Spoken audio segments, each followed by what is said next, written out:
आज जो कहानी हम आपको सुनाने जा रहे हैं वो है मेरा पहला प्यार।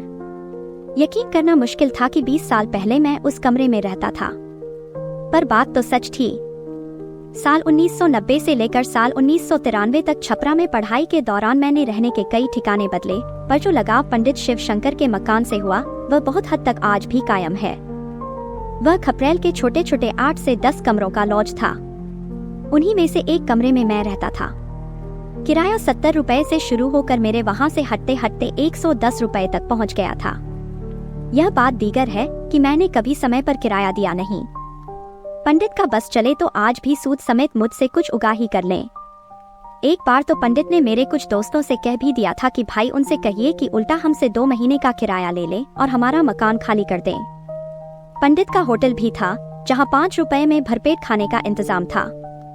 मेरा खाना भी अक्सर वहीं होता था। पंडिताइन तकरीबन आधा दिन गोबर और मिट्टी में ही लगी रहती। कभी उपले बनाती, कभी मिट्टी के बर्तन। जब खाने जाओ झट से हाथ धोती और चावल परोसने लगती। सच कहूं, उस वक्त बिल्कुल नफरत नहीं होती थी, बल्कि गोबर और मिट्टी की खुशबू से खाने में और स्वाद आ जाता।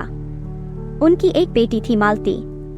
साल 1993 में उधर उसकी शादी हुई, इधर मैंने मकान खाली किया।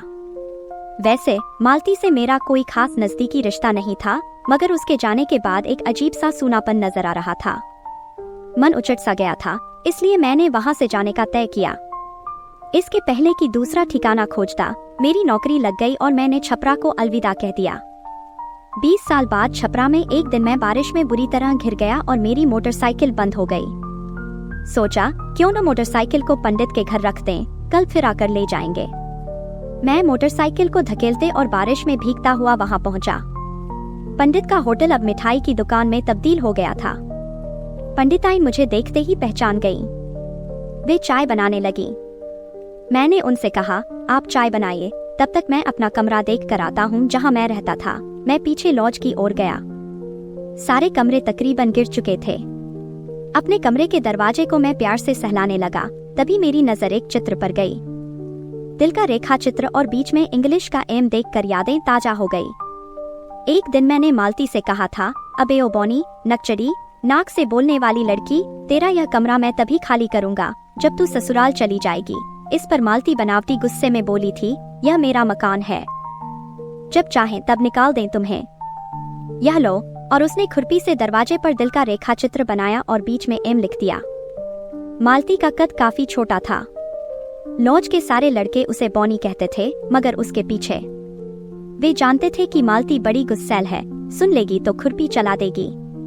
पर यह हिम्मत मैंने की। एक दिन उससे कहा, 3 फुटिया, जरा अपनी दुकान से चाय ला कर तो दे। उसने भी पलट कर कहा था, चाय नहीं, जहर ला कर दूंगी भालो। हमारे नहाने का कार्यक्रम खुले में होता था नल के नीचे, और मालती ने बालों से भरा मेरा बदन देख लिया था, इसलिए वह मुझे भालू कहती थी।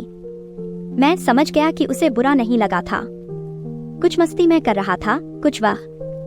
फिर तो मस्ती का सिलसिला चल पड़ा। पंडित के घर के पिछले हिस्से में लॉज था, अगले हिस्से में वे रहते थे। बीच में एक पतली गली थी। मालती हम लोगों के लिए अलार्म का काम भी करती थी। सुबह सुबह गाय लेकर उस गली से गुजरती तो जोर से आवाज लगाती थी, कौन कौन जिंदा है? जो जिंदा है वह उठ जाए, जो मर गया उसका राम नाम सत्य। मैं जानता था कि मरने वाली बात वह मेरे लिए बोलती थी, क्योंकि मैं सुबह देर तक सोता था। खैर, उसके इसी डायलॉग से मेरी नींद खुलती थी। फिर भी कभी अगर नींद नहीं खुलती तो मार्टिन टॉफी चलाकर मारती। उन दिनों बिहार में मार्टिन टॉफी का खूब प्रचलन था। पंडित की एक राशन की दुकान भी थी, जहां उनका बेटा यानी मालती का बड़ा भाई बैठता था। उस समय मैं महज 19 साल का था। इतनी समझ नहीं थी। मैंने मालती की राशन की दुकान का भरपूर फायदा उठाया। जब कभी वह गली से गुजरती, मैं अपने आप से ही जोर जोर से कहता, यार कोलगेट खत्म हो गया, पैसे भी नहीं है। मालती बहुत अच्छी लड़की है, उससे कह दो तो कोलगेट क्या पूरी दुकान ला कर दे दे। फिर क्या था, थोड़ी देर बाद दरवाजे पर कोलगेट पड़ा मिलता। फिर तो कभी साबुन, कभी कभी चीनी, कभी कुछ मैं अपनी जुगत से हासिल करने लगा। एक दिन मालती गली में टकरा गई। वह बोली, तुम मेरे बारे में क्या सोचते हो? दिन रात जो तारीफ करते हो, क्या सचमुच मैं उतनी अच्छी और सुंदर हूँ? मैंने उससे मुस्कुरा कर कहा, तुम तो बहुत सुंदर हो, सिर्फ थोड़ा कद छोटा है, नाक थोड़ी टेढ़ी है, दांत खुरपी जैसे हैं और गर्दन कबूतर जैसी, बाकी कोई कमी नहीं। सर्वांग सुंदरी हो, वह लपकी, तुम किसी दिन मेरी खुरपी से कटोगे। अब खा लेना मार्टिन टॉफी। शरारतों का सिलसिला यूं ही चलता रहा। एक दिन उसका रिश्ता आया। बाद में पता चला कि लड़के वालों ने उसे नापसंद कर दिया। यह मालती के लिए सदमे जैसा था। कई दिनों तक वह घर से नहीं निकली और जब निकली तो बदल चुकी थी। वह चंचल लड़की अब मूक गुड़िया बन चुकी थी। एक दिन मैंने उसे गली में घेर लिया और पूछा, तू आजकल इतनी शांत कैसे हो गई? वह बोली, तुम झूठे हो, कहते थे कि मालती सुंदर है, पर लड़के वाले रिजेक्ट करके चले गए। मैंने उसे समझाया, धत पगली, वह लड़का ही तेरे लायक नहीं था। तेरे नसीब में तो कोई राजकुमार है। वह भोली भाली मालती फिर से मेरी बातों का यकीन कर बैठी। अब फिर वह पहले की तरह चहकने लगी और कुछ दिनों बाद सचमुच उसकी शादी तय हो गई।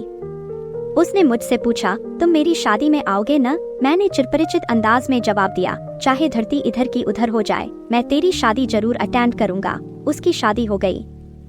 संयोग देखिए, जिस दिन शादी थी उसी दिन मेरा पटना में इम्तिहान था। मैं शादी अटेंड नहीं कर सका। मालती चली गई थी अपने साथ सारी ऊर्जा लेकर। मालती के जाने के बाद कुछ खाली खाली सा लगने लगा था।